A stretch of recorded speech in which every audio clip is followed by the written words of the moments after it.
All right, hello everyone. Welcome to my Zoom tutorial.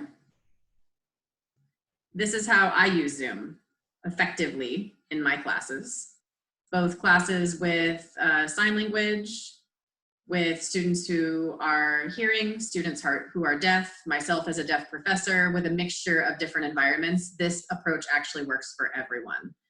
Student number 2, I don't know if everyone notices, there's a San Francisco Bay Area background going on over there. Hi, yeah. Yeah. The virtual backgrounds are really difficult to see anyone using sign language at all. So would you mind changing that for me, please? Sorry. Okay, let me see your hands. Is that better? Your background is a little bright, but it is still better without the virtual background. So thank you for making that change. That is my first opening. I ask my students to please not use the virtual background, especially with deaf and hard of hearing students. It is not effective at all when you're signing. It is very difficult to see your hands. It's very blurry and the movement is not clear at all. So I recommend that no one use a virtual background.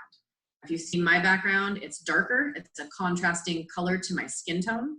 Also, my clothing is contrasting as well. So you can see my signing much more clear than if you had a virtual background. So that is my recommendation from the beginning. Now I'd like to explain the process that I use for using Zoom.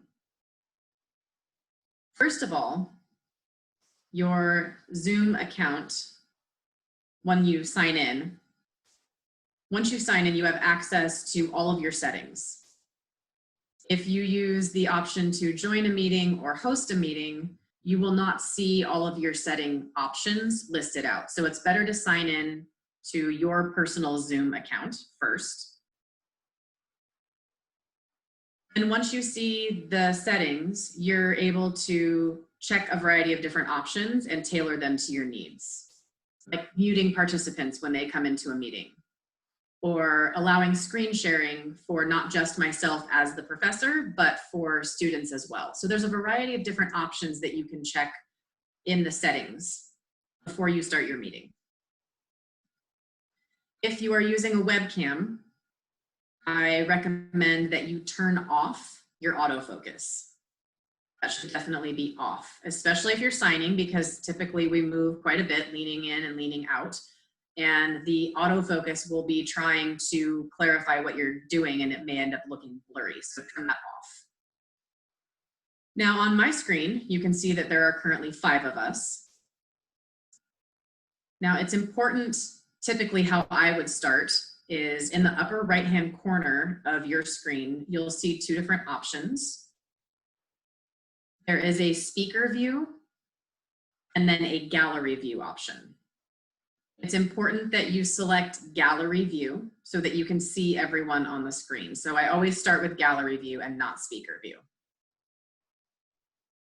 Now at the bottom of your Zoom screen, you'll see that you have a Zoom toolbar. Now on the far left-hand corner at the bottom, there's a picture of a microphone and then a picture of a video camera.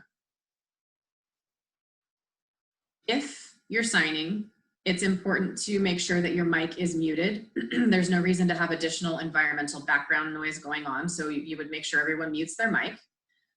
If you are going back and forth from English to sign language, then you can have control of your own mic to mute and unmute. Now, as far as the camera goes, if you notice right next to the camera, there is a little arrow pointing up. If you click on that, a window will pop up and you'll see the option for video settings. Now, if you click on that video settings option, another menu will pop up. And there's a bunch of different options, different boxes that you can check. The one that you would be focusing on would be hide non-video participants. That's the one you would check. So hide non-video participants. Check that box. And then you can close out that window. Now, once you've set that up, you're ready to go. That's the ideal setup. And I'm going to show you how that works now. So I've asked student number 1, student number 2, and then interpreter number 2 to please go ahead and turn off your video, mute your video. Now you can see only myself and the working interpreter, interpreter number 1. This is very clear. We're both large on the screen. It's easy to see us. It's much different than having to look at 20 or 30 students all on the screen in their tiny little boxes. It's very difficult to see anyone signing in that situation. If you're just speaking, if you're just lecturing and you want everyone on the screen, you can do that. But in an ideal situation with deaf or hard of hearing individuals, this is the best setup. I can see myself, I can see the interpreter who is working with me, and that's all I need to see. Typically, deaf people refer to see the interpreter who's working. We do what's called back channeling. So just having that check-in for myself as a teacher. I know my students are watching me. They're used to that, but I like to be able to see the interpreter. Now, if a student has a question, I'm going to show you as an example. Student number 1 is going to pop up. This is how they raise their hand in my class. If they have a question, they pop up. Yes, did you have a question? Yes. I wanted to ask about the homework. When will you be uploading that to Canvas? Yes, as far as Canvas goes, I have not set up that assignment yet. I'm planning to do that tonight, and once I do so, I will email all of you to let you know that it's there so that you can see the assignment in Canvas. Thank you. That was a good question. Thank you. Okay, so if you saw what just happened, the student popped up, signed their question, and the team interpreter, who is not working with me, pops up at the same time, works into English for that student, and then remutes their screen. So they ask the question, the answer is provided, and you can see it all happening right there on the screen. The same thing would happen if there is a student that has a question and they would prefer to speak English. So student number 2, did you have a question? Yes, I do. I was just wondering what your summer plans are going to be after class is done. Yes, I am looking forward to class being over, but right now I'm very busy. So I will catch up with you and explain that after class. I'm excited to share some ideas with you. So now if you see what just happened, the student popped up, the other interpreter popped up, interpreted the question, and the interpreters actually figure out who is working with me. And then the other interpreter, we call that the off interpreter, will work with the students. And we have seemed to follow that pattern. It's been a really good option. There may be other options that work for you, but this is what seems to work for me. The interpreter that is on is then able to focus only on me, and the other interpreter will then work with the students when they have questions. So that's one example. So now let's say 20 minutes have passed. Interpreter number 1 is gone for 20 minutes. Interpreter number 2 has watched the clock, and it's time to switch. So they will come up.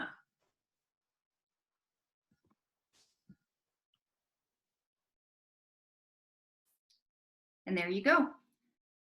For us, it's easy just to pause and wait a moment while the interpreters switch, and then we can proceed with class.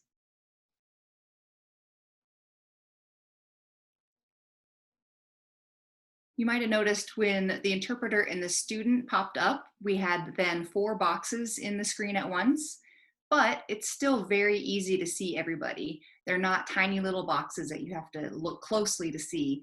I find this approach very effective when we're using interpreters in the classroom with Zoom. And I always record my lectures. And the reason I do that is for the students. They might experience a connectivity problem. Maybe their Wi-Fi crashes. There could be a variety of reasons why they're not able to participate in the class meeting. So I record the lectures and save them after the class is done. After we close the Zoom meeting,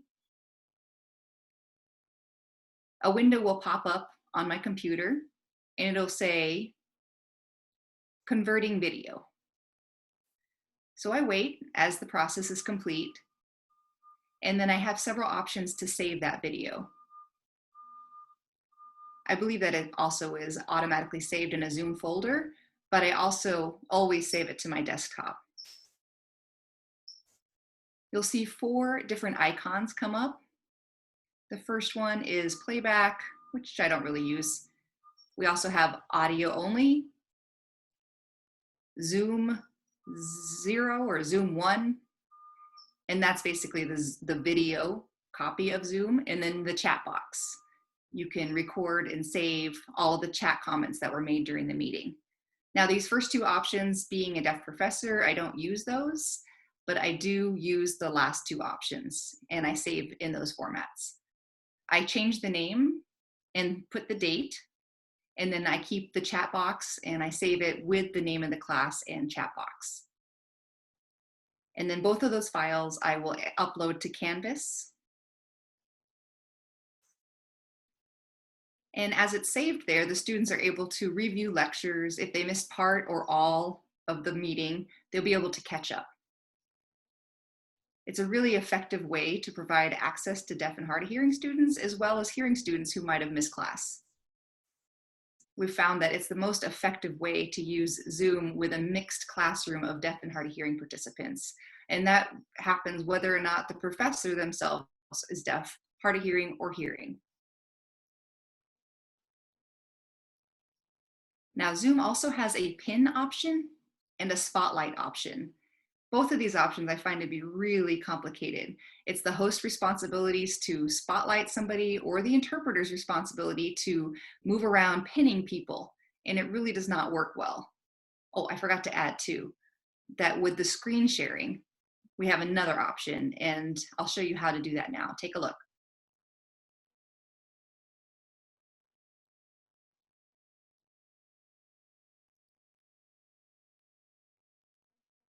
You can see my notes here.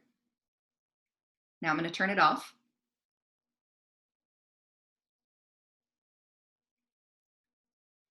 So what I showed to you just now was my tutorial about how to use Zoom, and I will be sharing that.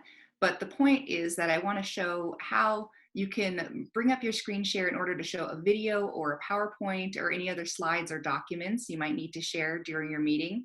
And what I typically do when I share my screen is I will have the window so it's a little bit smaller so that the interpreter is visible. I can't control what happens automatically, but the people who are viewing me and the interpreter, they have the ability to use the slider and to pull the side of the screen one way or the other so that they can enlarge me, or they can play around with the size of the video or the PowerPoint to suit their needs. So the people who are viewing that can decide what size is best for them. I found this to be very effective. And I've been also involved in several meetings where I was not the host, someone else was the host, and they screen shared, and I was able to play around with the size so that I was able to see the person signing and at the same time have access to whatever documents they were referring to. And it worked very well. So this is my approach for using Zoom. I just used it since spring break. I had class with 2 interpreters, and I found this to be the best way, the most effective way to use Zoom for the classroom. Other instructors have tried to use Pin or Spotlight, and there's a lot of problems that come up with that approach. So this has been the one that has worked for me, and I hope that it works for you as well. Now let's have everybody else pop up, other interpreter and students. Great. I want to thank everybody for your time. I really appreciate it. Bye-bye.